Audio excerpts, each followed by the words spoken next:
Actually, I was seeing a friend that was actually doing a Cole Porter review in North Beach. And I was walking back, and the Weirdos from Los Angeles were playing in the Mabuhay Gardens. So I went in and saw them, and the little hair on the back of my neck stood on end. So it was like, wow, this is what I want to do. After going to the Mabuhay a couple of times with cohorts from Bank of America to sort of laugh at the punks, I started moving away from their chair up to the front rows and going, well, what are these guys, the Zeros, doing anyhow? I like, and this Negative Trend group is really cool and stuff like that. And I want to do that. So I put an ad in the paper and put an ad up in Aquarius Records. And then Klaus, I saw the ad in the paper, and Biafra saw the ad in Aquarius Records. Now, BAM was the least likely place to look. If I knew anything about the scene at that point, I would have gone to Aquarius Records, which was the record store, or I would have looked maybe, I don't know if Search and Destroy ran ads in the back or not. I don't think they did, but something like that, would have been a fanzine or something like that. But I didn't know anything about the scene, and I just wanted to be involved in it. Klaus Fluoride named me East Bay Ray. What happened, the ad in the paper, it was blah, blah, blah, blah, blah, and I was trying to tell the geographical location that I was based in, and then it went East Bay, and then there was a space and Ray, and then my phone number. And so I didn't know when I called up to ask for East Bay or Ray, because I hadn't lived in San Francisco long enough to really know that East Bay was a part of San Francisco. I'd never really caught, because I'm oblivious sometimes. So I called him up and asked him, and he said, well, come on out and, try out. And so that was it. I tried out for this band. Before we, about a year and a half before we did this product. You see? Here it is. It's flavorific.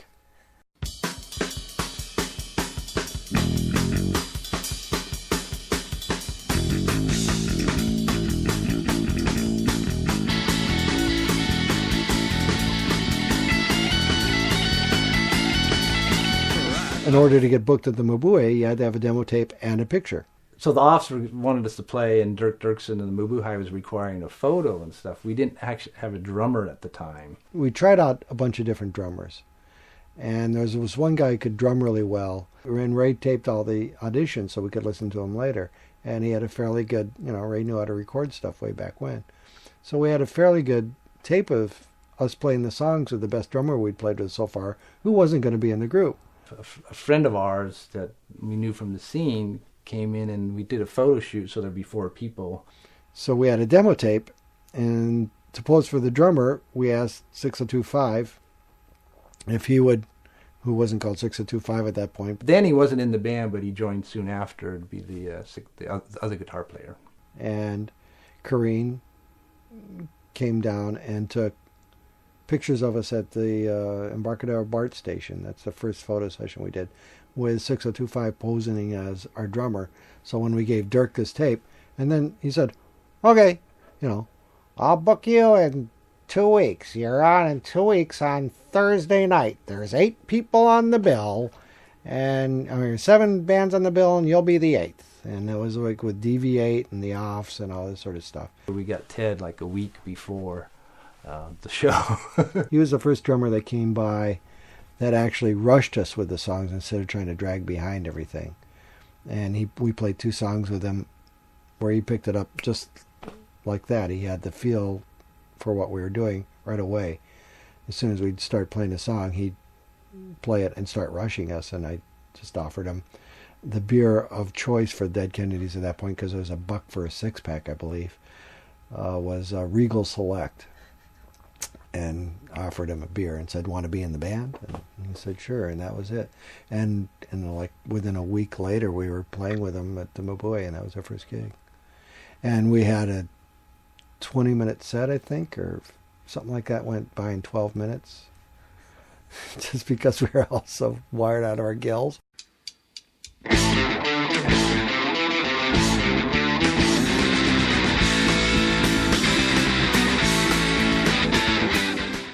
Dirk is the first person to give us a show. And Dirk Dirksen from the Mabuhay. What really made you decide to put them on stage? Lack of taste, suicidal tendencies, suffering from depression at the time, and just dumb luck.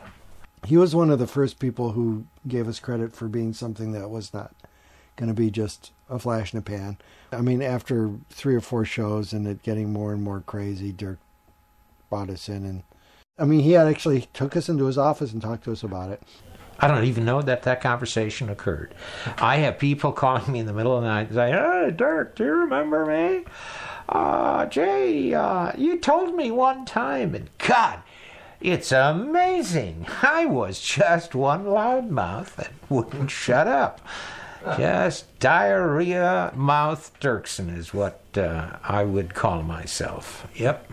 The fact is that he made us think about where we were going. This song, Forward to Death.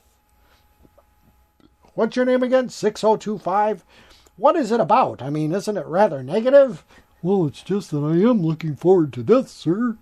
Well, okay, then if you want, if you feel it that way, sing about it. I mean, back in the day, it was great because there'd be like a punk band like us, and there'd be an art band from San Francisco Art Institute or the Art Institute here in Oakland, and there'd be a pop band like the Ready Maids.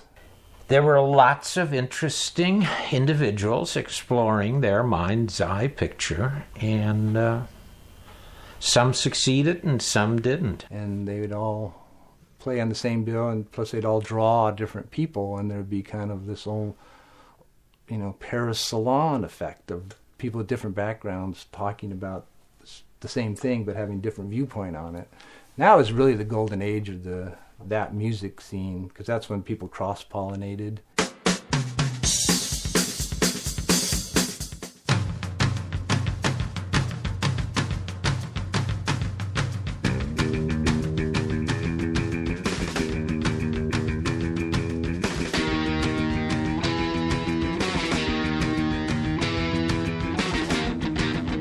We wanted to put out a 7-inch single first, and we recorded California Uber Alles and Man with the Dogs, and we did it in a kind of a basement studio on 8-track, and it took us like one day to record the tracks, but then it took us like 3 weeks to mix it, and that's where I really learned kind of the mixed punk rock. It's kind of hard to have that because the guitar's mid-rangey, the voice is mid-rangey, and the snare drum is mid-rangey. It's hard to all fit them in there.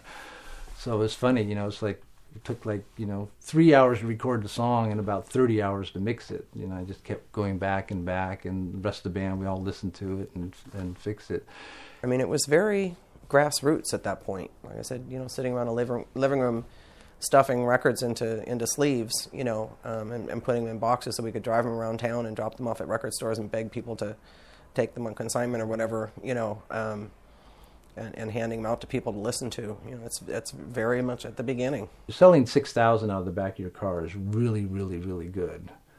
And so we were started at the bottom of the bill and we're working our way up. And plus, we sounded good and we had a good performance.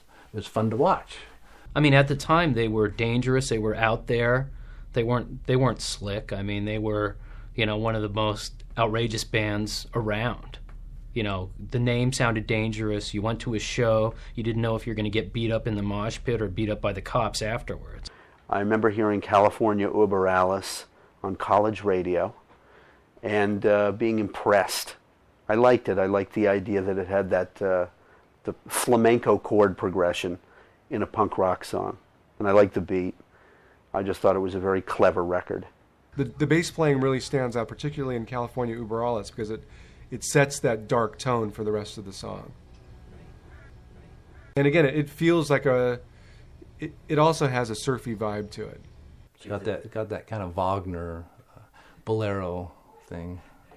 North Europe meets South Europe meets West California.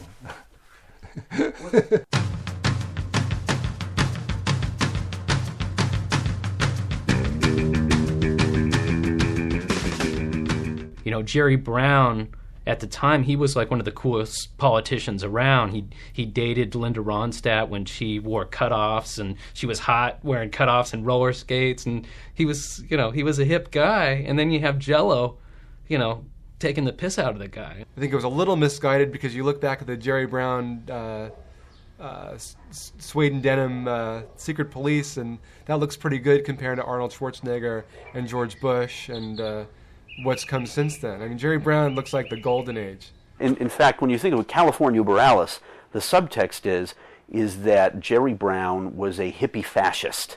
Okay, he was going to make you wear earth shoes and eat granola and stuff like that, because he's the kind of guy that might have a yoga mat in his office or some such bullshit. I think it was hilarious. They're bitching about Jerry Brown. Brown replaced Ronald Reagan. I mean, why are you complaining? Like, what's wrong with you? You should be happy with what you have. Biafra had this anti-hippie, what did he call it, organic decadence thing, and that's kind of why California Uber Alice was like that. But we were not a pro-Reagan band.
had the burning cop cars, the burning black and whites from the White Night, from when Dan White got acquitted, basically. I mean, he didn't get acquitted, but he got off for murdering in cold blood, 2 people, because one was gay, basically, and he had the Twinkie defense and all that miserable stuff, and people went berserk, and so that was what we used for the front cover, which was, by the way, supposed to be the color that it is now on this release. We asked them to make the flames look like fire. And the very first cover, which is really hard to find now, came out painted orange on white. Biafra was furious, circus colors on my record, how dare they, and by every right, people trying to make them any more digestible, that's the last thing they wanted to be. So that was like our first heart attack about releasing our first LP and having it totally back asswards from what we intended.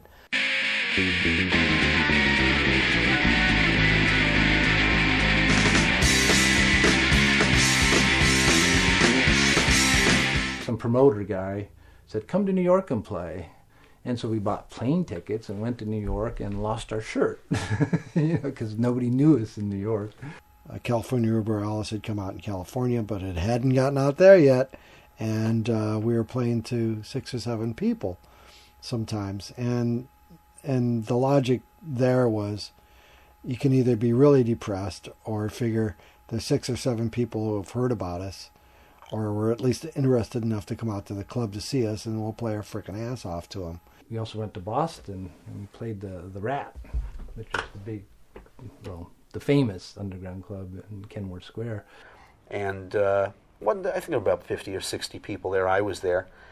And Jello Biafra was doing his thing, trying to wind people up. I don't think he understood that in Boston it's really hard to wind up an audience unless you're a local and you understand how Bostonians think. And the first set, everybody just sat there and stared. And so the second set, he ran around and shook things up by pouring pitchers of beer, basically, on the customers. And he kicked the beer off the table of this little girl, like Trudy. She was in that band Bound and Gagged. And Trudy kicked the crap out of him. Trudy was a tough little girl, and she beat the shit out of him. And then everybody went to the walls, but they didn't leave the room, but they went to the walls. In the second set, the waitress took part of the show by taking a pitcher of beer and pouring it on Biafra. And that was cool. That was just exactly what needed to be done. That was the kind of thing that we'd like to do, it was break down the barrier between the audience and at the same time not do what they expected. And Biafra had a lot of that, a focus on that.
We came back really deflated and sort of thinking, this just ain't happening.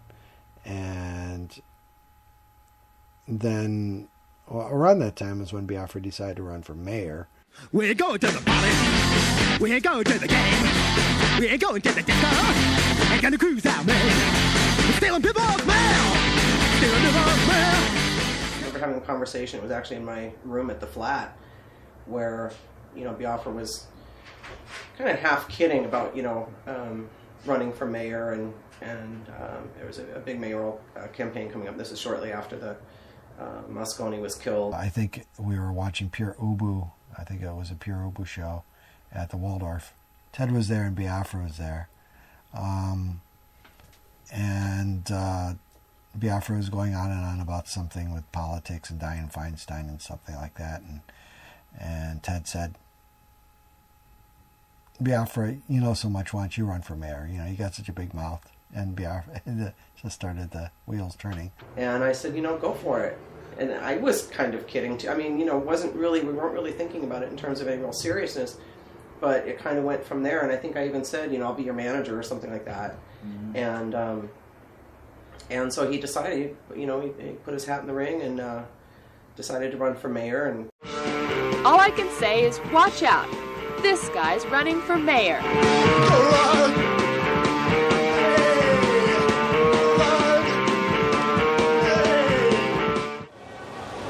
His fiancée on his arm and wearing his campaign wardrobe, a $7 suit from a Geary Street pawn shop, plus shoes a friend gave him for formal occasions. They're serviceable but a bit large, Biafra says.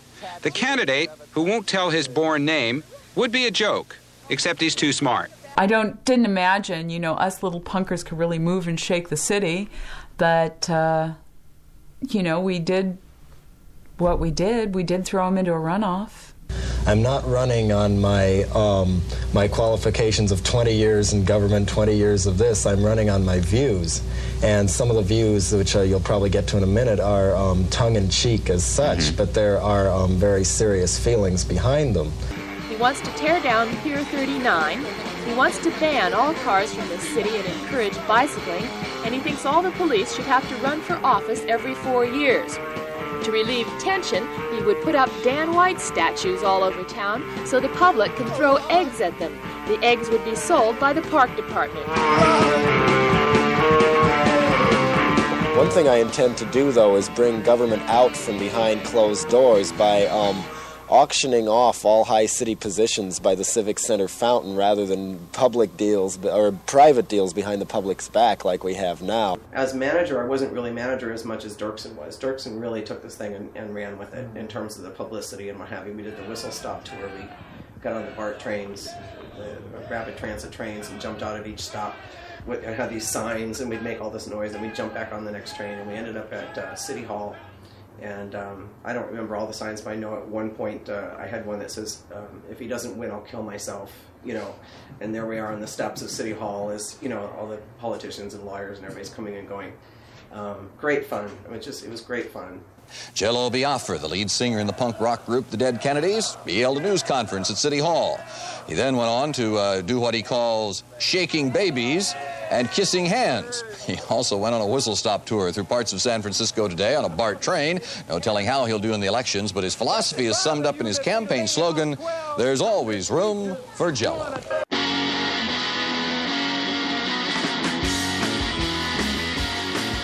Bill Gilliam was our manager in the UK and ended up being the UK manager of Alternative Tentacles for a while, which was when it was Alternative Tentacles UK. Bill Gilliam called up and said, why don't you come over and tour the United Kingdom? And we said, sure. And we said, go check it out. And then he called back, well, you can't really tour on just having a single out. How about if I find you financing to make a full-length record?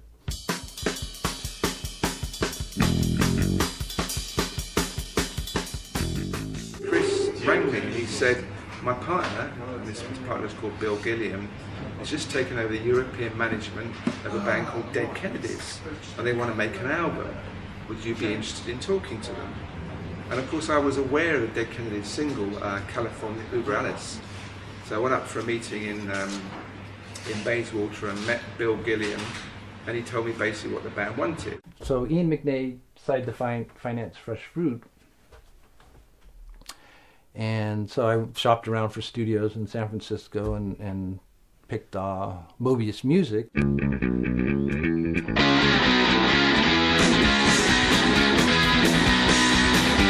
We finally got to Oliver's studio called Mobius Music, Oliver DeChico.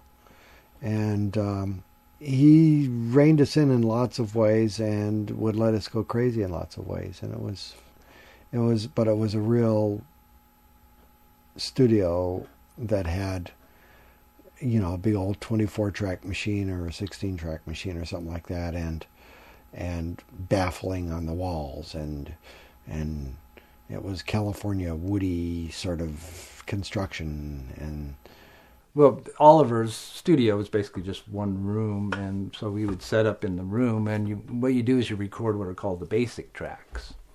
And what your goal is in the basic tracks is to try to get a good drum track with the tempo and the feel of it, and a good bass track. I think that's pretty much how we did it. I know that the band definitely, they played together, and that was part of, that's how you got the energy. You weren't going to sit there and overdub, build that up from the drum track and a click track with the Kennedys. That wasn't how the music was made. Biafra would do what it's called a scratch vocal, and I would be doing it with a scratch guitar that we may or may not take. The important point is whether the drums and bass, we had to keep recording until that was right. And if it happened that my guitar part was good, we'd just leave it. Or I would redo it. I remember little weird things, like Biafra obsessing about his vocals, which was the best line, and comping vocals together, which was kind of a tedious process. But he was going for something, and he'd sit there, he'd have the lyrics written out, and he'd be checking out, one lyric against another, and sometimes I couldn't figure out on occasion what he was hearing. I mean, what was it about one line that sounded better? And sometimes, he'd listen with his eyes closed, and I'd forget to switch, while I just miss it, and he'd know, and I wouldn't even know, but he would know. But again, it's part of that vision, and as an artist, I think you have to respect that, and they're going for something. So in my involvement, was a facilitator. I mean, my job was to try to get their energy, cram that 10 pounds of sound onto that 5-pound disc, and make it work.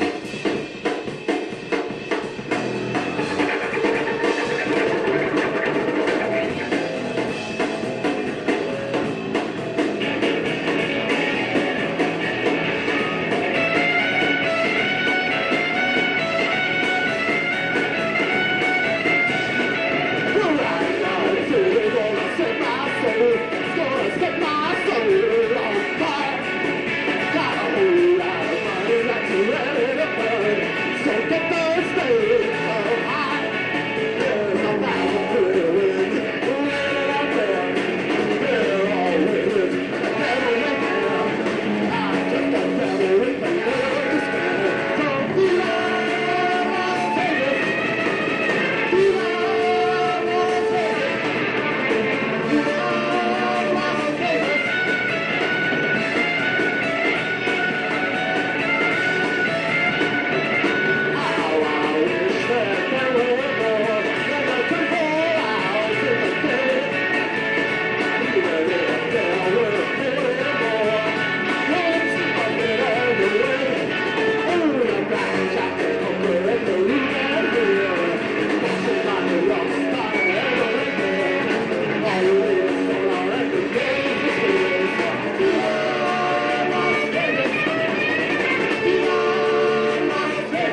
Say I've been to school for a year or two, and you know you've seen it all. And that is coming. That opening guitar from to Holiday in Cambodia, it's just like so intense, and then the bass and the drums come in, and then that Jello's vocal. I mean, there really wasn't anything quite like that at the time, especially out of America. What was funny in Holiday in Cambodia, like the whole thing is awesome. Just describing a pampered, disgusting college student in his dorm room playing John Coltrane records, thinking that he has it so tough. Like, that's brilliant. That's what I got from that song. Kiss ass while you bitch, but your boss gets richer off you. Perfect. I mean, that describes like how the snake of capitalism eats its own tail. In a word, that's genius. It's fairly easy to take shots at politicians and those sorts of people because they're out there. But it seems that the dead Kennedys were a little more intelligent than that. They actually looked under the surface. They saw this sort of creeping undercurrent of things like cults and thought police, and they brought it to the surface, which I think is really interesting. That I don't think anyone else has ever really done.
seemed like the Dead Kennedys really thrived on controversy. I mean, although there were lawsuits and, police showed up at their gigs, it seemed that just fueled the band, and I know there was a big to-do over cover art and and band records, but all that stuff just seemed to piss them off more and just sort of renew their fire.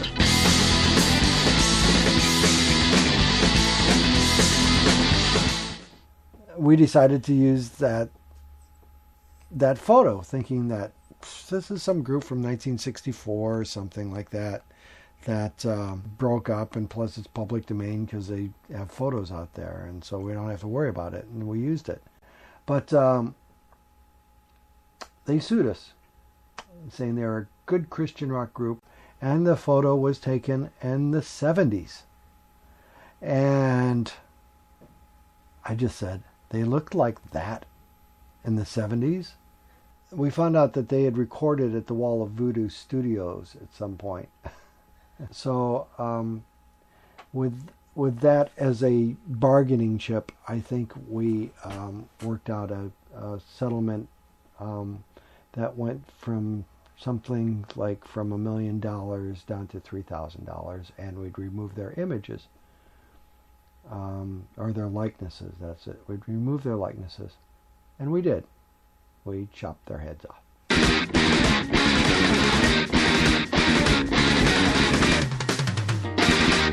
Efficiency and progress is ours once more. Now that we have the neutron bomb, it's nice and quick and clean and gets things done. Away with the sensational me, but no less valued or property. No sense in war, but perfect sense. I got some pictures of the Conservative Party National Congress and inserted "Kill the Poor" for the Conservative Party convention. We used that very picture as the basis of our advertising campaign. And we ran, and we didn't deliver the actual copy for the ads till right the last half hour. So no one could then come back and say, can you change it? Because there wasn't time to change it. So we delivered them by hand. The deadline was 12. We delivered them at 11:45. So they had to run the ads. We got taken to the Advertising Standards Authority and we got censored. But this whole process took months, and all that happened in the end was I think we got a small fine, and we're told that we couldn't run the ads again. But of course, we weren't going to run the ads again because the single had been and gone by that time. I just look at the example of Reagan pretty much opening the doors of all the mental institutions and letting everybody out on the streets. And that to me is, Kill the Poor is about that.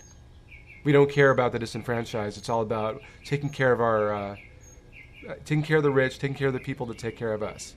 They weren't really saying kill the poor. I mean, they were saying that that's what some of these politicians would secretly like to do. But there was some right-wing politicians in Portugal that liked to kill the poor because they liked the message. They didn't see the sarcasm. Although there was Kill the Poor, but it was done in satire, I hope.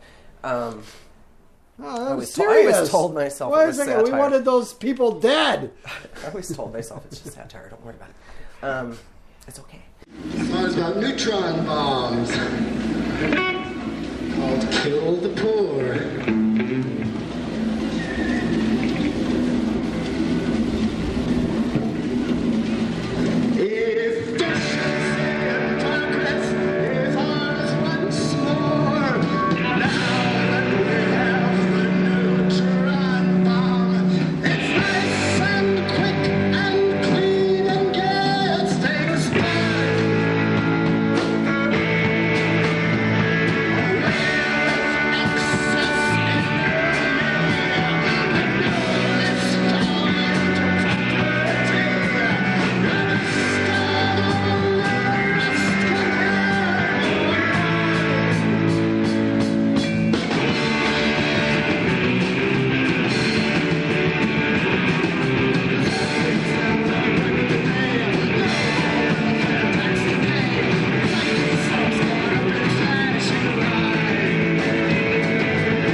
everyone in the band actually has respect for the Kennedy family. Dead Kennedys wasn't about their assassinations, it was about the idealism that America had at the time. It was the end of the dream of America's getting bigger and better, and it was also, you know, the Camelot thing of the Kennedys. It was also the end of the idea that you could trust your government to protect you, and that they were telling the truth to you always. The current president, you know, according to his religious beliefs, you're not supposed to kill people. But for him, death penalty is okay, and the religious people don't seem to see the contradiction there. The other thing is they're supposed to help starving people. To me, that's a more interesting moral value to discuss than the death penalty, because the death penalty only affects, you know, a couple hundred people. But, you know, being poor and starving and not having health care affects millions.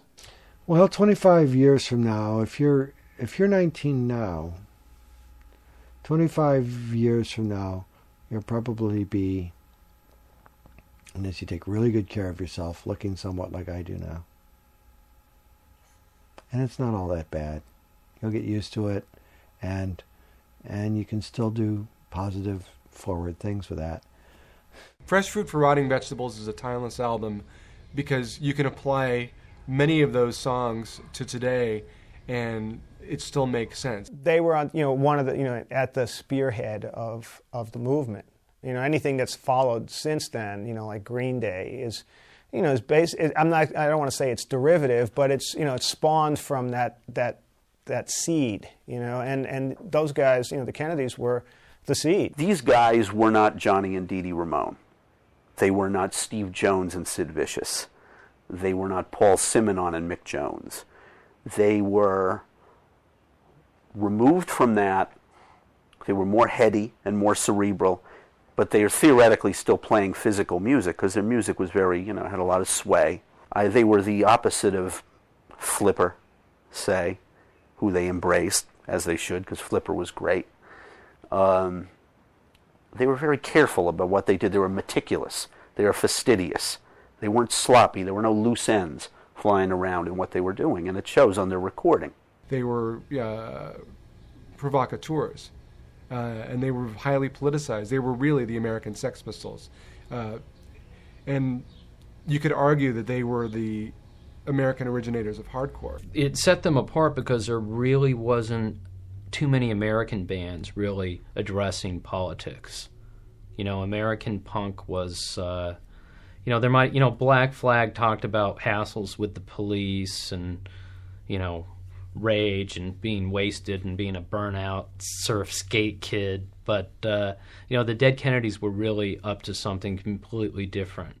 They just worked. It worked. It all came together. There's an interesting synergy that happens with a group like that. Because I've recorded a lot of other punk bands, and they just didn't have what the Kennedys had in terms of being the real deal, I guess. They were authentic.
show is action.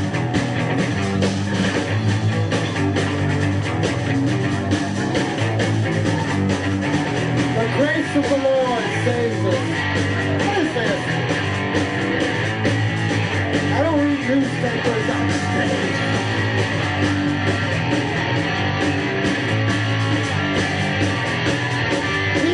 Clouds